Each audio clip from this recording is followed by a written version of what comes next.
Hello, friends. Miss Carbonell here. I'm so excited to be able to read Chapter 4 with you of Charlotte's Web. I'm at my home and I'm sitting next to a warm fire. Nice and cozy. All right, here we go. Chapter 4, Loneliness. The next day was rainy and dark. Rain fell on the roof of the barn and dripped steadily from the eaves. Rain fell in the barnyard and ran in crooked courses down into the lane where thistles and pigweed grew. Rain spattered against Miss Suckerman's kitchen windows and came gushing out of the downspouts. Rain fell on the backs of the sheep as they grazed in the meadow. When the sheep, tired of standing in the rain, they walked slowly up the lane and into the fold. Rain upset Wilbur's plans. Wilbur had planned to go out this day and dig a new hole in his yard. He had other plans, too. His plans for the day went something like this.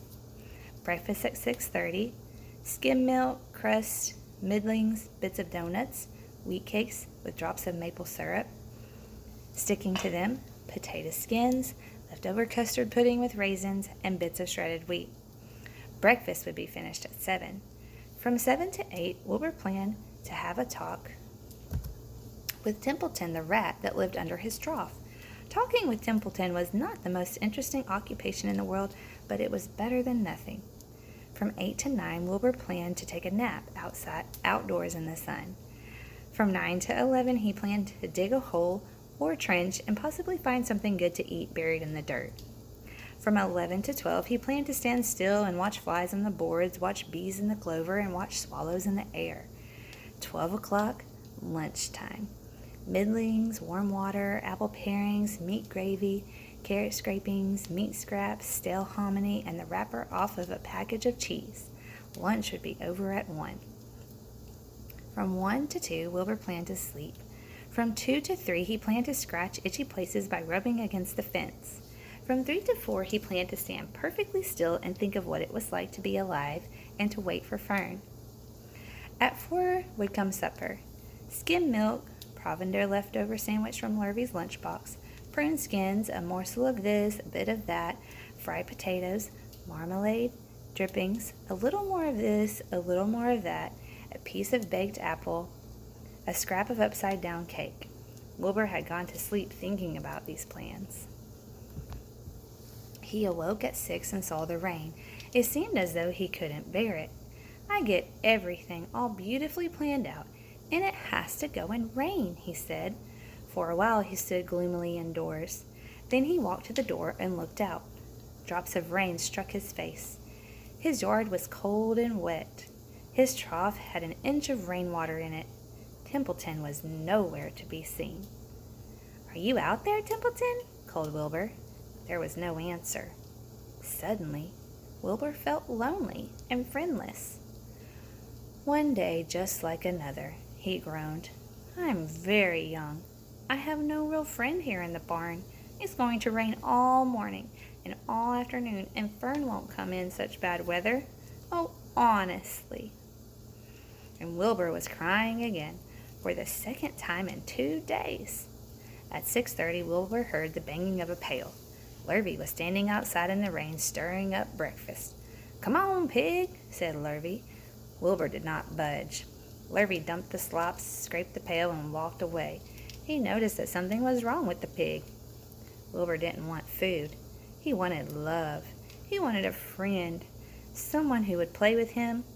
He mentioned this to the goose, who was sitting quietly in a corner of the sheepfold. "Will you come over and play with me?" he asked. "Sorry, Sonny, sorry," said the goose. "I'm sitting on my eggs, 8 of them. Got to keep them toasty warm. I have to stay right here. I'm no flibberty-ibberty-gibbet. I do not play when there are eggs to hatch. I'm expecting goslings." "Well, I didn't think you were expecting woodpeckers," said Wilbur bitterly. Wilbur next tried one of the lambs. "Will you please play with me?" he asked. "Certainly not," said the lamb. "In the first place, I cannot get into your pen, as I am not old enough to jump over the fence. In the second place, I am not interested in pigs. Pigs mean less than nothing to me." "What do you mean, less than nothing?" replied Wilbur. I don't think there is any such thing as less than nothing. Nothing is absolutely the limit of nothingness. It's the lowest you can go. It's the end of the line. How can something be less than nothing? If there were something that was less than nothing, then nothing would not be nothing. It would be something, even though it's just a very little bit of something. But if nothing is nothing, then nothing has nothing that is less than it is. Oh, be quiet, said the lamb. Go play by yourself. I don't play with pigs. Sadly, Wilbur lay down and listened to the rain. Soon he saw the rat climbing down a slanting board that he used as a stairway. Will you play with me, Templeton? Asked Wilbur. Play? Said Templeton, twirling his whiskers. Play? I hardly know the meaning of the word. Well, said Wilbur, it means to have fun, to frolic, to run and skip and make merry. I never do those things if I can avoid them, replied the rat sourly. I prefer to spend my time eating, gnawing, spying, and hiding. I am a glutton, but not a merry maker. Right now I'm on my way to their trough to eat your breakfast, since you haven't got sense enough to eat it yourself. And Templeton the rat crept stealthily along the wall and disappeared into a private tunnel that he had dug between the door and the trough in Wilbur's yard. Templeton was a crafty rat. He had things pretty much his own way.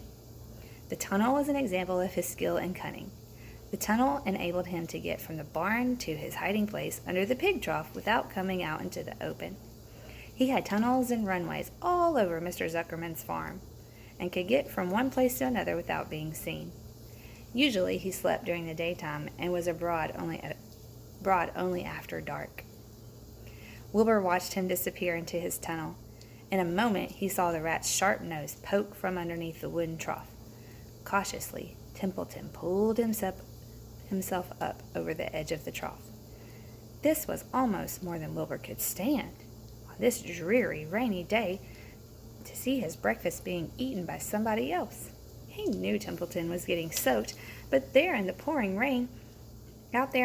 rain, but even that didn't comfort him. Friendless, dejected, and hungry, he threw himself down in the manure and sobbed. Late that afternoon, Lurvy went to Mr. Zuckerman. I think there's something wrong with that pig of yours. He hasn't touched his food. Give him 2 spoonfuls of sulfur and a little molasses, said Mr. Zuckerman. Wilbur couldn't believe what was happening to him when Lurvy caught him and forced the medicine down his throat. This was certainly the worst day of his life. He didn't know whether he could endure the awful loneliness any more. Darkness settled over everything. Soon there were only shadows and the noises of the sheep chewing their cuds, and occasionally the rattle of a cow chain up overhead. You can imagine Wilbur's surprise when out of the darkness came a small voice he had never heard before. It sounded rather thin, but pleasant. Do you want a friend, Wilbur? It said. I'll be a friend to you. I've watched you all day, and I like you. But I can't see you, said Wilbur, jumping to his feet. Where are you? And who are you? I'm right up here, said the voice. Go to sleep. You'll see me in the morning.